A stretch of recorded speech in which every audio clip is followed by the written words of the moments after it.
You ever walk into a store for one thing, like, say, milk, and walk out $75 later with a pineapple corer, 3 scented candles, and absolutely no milk? Or maybe you found yourself nodding along to a story a friend is telling, only to realize halfway through that you've heard this exact same, completely bonkers fact from 3 different people this week. If so, congratulations, you're not bad with money or pathologically gullible. Your brain just got played. We like to think of our minds as these super secure fortresses of logic and personality. You are the king of your own mental castle, sitting on a throne of firmly held beliefs and rational decisions. But in reality, your castle walls are made of wet cardboard, and there are a dozen secret tunnels leading right into the throne room. These tunnels are used every day by marketers, politicians, and, well, basically everyone to sneak in and rearrange the furniture without you ever noticing. They're called cognitive biases, and they are the closest thing we have to real-life mind control. These aren't complicated, high-tech schemes. They are low-effort, shockingly simple ways to exploit the lazy, corner-cutting way our brains are wired to work. So, if you ever wanted to know how disturbingly easy it is to be manipulated, or, want to make sure it doesn't happen to you again, then you're in the right place. We're counting down the most disturbing ways your brain can be hacked. Let's get right into it. Number 5, the annoying song that becomes fact. You know that one weird, obviously not true fact that just feels true? Like the idea that we only use 10% of our brains, or that goldfish have a 3-second memory. You probably heard it so many times you just sort of accept it, even if you've never once seen a single shred of proof. This isn't a coincidence. It's a design flaw in your head called the illusory truth effect. Basically, your brain is lazy. It prefers to save energy, and thinking critically about every single piece of information it receives is exhausting. So, it uses a simple shortcut. If it has heard something before, it feels familiar. And if it feels familiar, it's easier to process. Your brain misinterprets this ease of processing, this cognitive fluency, as a sign that the information is true. The more you hear a lie, the more truthful it sounds. It doesn't matter how absurd the statement is. Scientists in one study found that repeating the sentence "the Earth is a perfect square" actually made people rate it as more plausible. Not true, mind you, but more believable than when they first heard it.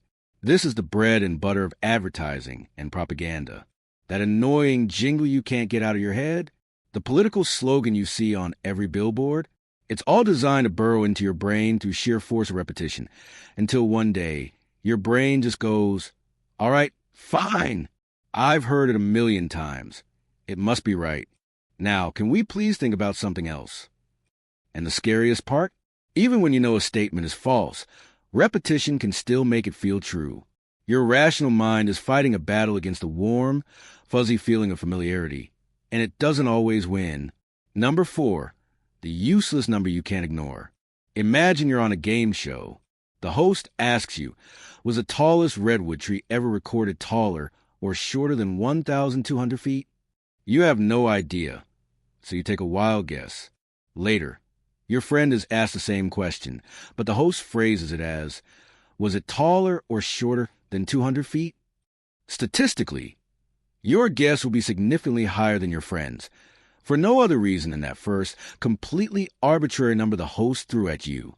This is the anchoring effect, and it's one of the most powerful and sneaky ways your brain gets hijacked. Your mind is constantly looking for a starting point. When faced with a question or a decision, especially one involving numbers, it hates working from a complete blank. So, it grabs the very first piece of information it receives and clings to it like a drowning man to a life raft. This first number becomes the anchor, and every subsequent thought is just an adjustment from that point. It doesn't matter if the anchor is totally irrelevant or pulled out of thin air. It still works. This is why retailers will scream a ludicrously high original price right next to the sale price. A sweater that says was $300, now $75. Seems like an incredible deal. Your brain anchors on the $300. So $75 feels like a steal, even if the sweater was never intended to sell for more than $50. It's the same reason real estate agents might show you an overpriced, run-down house first. After seeing that dump, The next, slightly less overpriced house feels like a palace. They've anchored your expectations low. This hack essentially weaponizes context, turning your brain's need for a reference point into a tool that makes you feel like you're making a smart, calculated decision, when in reality, you're just being dragged along by a number someone else planted in your head. Number 3, the sheep in your skull. Let's be honest, you consider yourself a pretty independent thinker. You make your own choices, you have your own opinions, and you'd never just go along with something you knew was wrong. Or would you? In the 1950s, a psychologist named Solomon Asch decided to put this to the test with a series of now-famous experiments that revealed a deeply uncomfortable truth about the human mind. The setup was simple. He put a volunteer in a room with a group of actors and showed them all a car with a line on it, followed by a car with 3 lines of varying lengths. Their task was to say which of the 3 lines matched the first one. It was painfully obvious. For the first few rounds, everyone answered correctly, but then the actors all started giving the same, clearly incorrect answer. Suddenly, the lone volunteer was faced with a choice: trust their own eyes or go along with the crowd. A shocking 75% of participants conformed to the wrong answer at least once. When interviewed later, many said they knew it was wrong, but they didn't want to cause trouble or be seen as weird. Their brains literally chose to betray their own senses to avoid the discomfort of social friction. This isn't about being weak or stupid. It's a hardwired survival mechanism called conformity. For thousands of years, being part of a group meant safety, resources, and survival. Being cast out was a death sentence. Your brain, in its infinite and paranoid wisdom, still operates on this ancient software. It has a built-in alarm that screams, "Danger! Everyone thinks differently than you." In that moment, objective reality becomes less important than social cohesion. This is why viral trends explode, why mediocre restaurants with long lines seem appealing, and why entire stock market bubbles can form around worthless assets. Your brain isn't just weighing the facts. It's constantly checking to see what the rest of the herd is doing, because it's deeply, primarily terrified of being the only one running from a predator that isn't there, or, in this case, the only one who can correctly judge the length of a line. Number 2, the painful path to love. Have you ever spent an entire Saturday wrestling with a piece of flat-pack furniture? You sweat, you curse, you stare at pictograms that might as well be alien hieroglyphics, and at one point, you're pretty sure you've invented 3 new swear words. But when it's finally done, standing there, slightly wobbly and with one mysterious screw left over, you feel a surge of profound affection for it. You love that cheap, particle board bookshelf more than expensive, pre-assembled antique in the corner. This isn't just pride. It's a cognitive bias called the IKEA effect. The principle is simple. Your brain dramatically overvalues things that it has invested effort in creating. The struggle, the pain, the frustration, it all gets converted into a currency of emotional attachment. Your brain, in its desperate attempt to make sense of your suffering, performs a bit of mental gymnastics. It reasons, I wouldn't have gone through that much agony for a worthless piece of junk. Therefore, this object must be incredibly valuable, and I must love it. The harder the assembly, the deeper the love. This is a hack that marketers absolutely adore. It's why cake mixes used to be sold as just add water, but sales skyrocketed when they changed the recipe to require you to add your own egg. That tiny bit of extra effort was enough to make people feel like they were baking, not just rehydrating a powder. It's the entire business model of Build-A-Bear, where you don't just buy a teddy bear, you personally oversee its creation by making you do part of the work. Companies aren't just saving on labor costs. They are hacking your brain to forge a bond with their product that a simple purchase could never achieve. You're not just a consumer. You're a co-creator of that lopsided, magnificent bookshelf, and your brain would defend its honor to the death. Number 1, the master lie you tell yourself. This is the big one. The master key that unlocks almost all human irrationality. It's the reason people stay in cults, double down on bad investments, and defend products they secretly regret buying. Imagine you've just spent $2,000 on a new laptop. You get it home, and it's fine. It's a bit slow. The battery life is disappointing. And deep down, you probably should have bought the other one.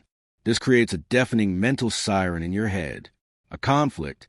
On one hand, You believe you are a smart person who makes good decisions. On the other, you just spent a fortune on a mediocre product. This feeling of intense psychological stress is called cognitive dissonance. Your brain absolutely cannot stand this feeling. It's like trying to believe that north is both up and down at the same time. The contradiction is so uncomfortable that your mind will do anything to make it stop. And it has two choices. Either admit you made a stupid decision, which damages your self-concept as a smart person, or change your beliefs about the laptop. Guess which one your ego prefers? Suddenly, you start noticing the laptop's sleek design.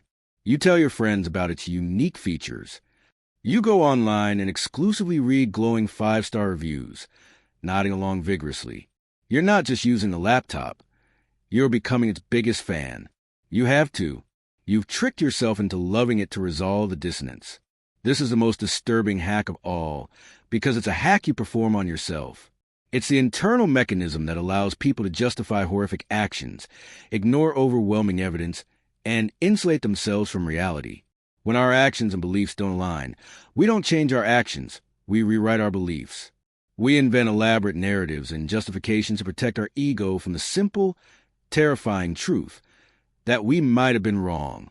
Your brain isn't just a fortress with easily bypassed walls. It's a fortress where the king is also the lead saboteur, actively rearranging the castle to create a more comfortable, self-serving illusion. So, from corporate propaganda that becomes truth through sheer repetition, to the particle board bookshelf you love only because it caused you pain, it's clear our brains are not the logical sanctuaries we imagine. They are messy, insecure, and shockingly easy to manipulate, often by the very person who's supposed to be in charge, you. If you ever found yourself defending a terrible purchase or going along with a crowd you knew was wrong, drop the story in the comment below. Let's all feel a little better about our buggy brain software together. That's all for today. I'll be making similar videos in the future. So don't forget to like, subscribe, and hit that notification bell to see what other disturbing truths are hiding in plain sight.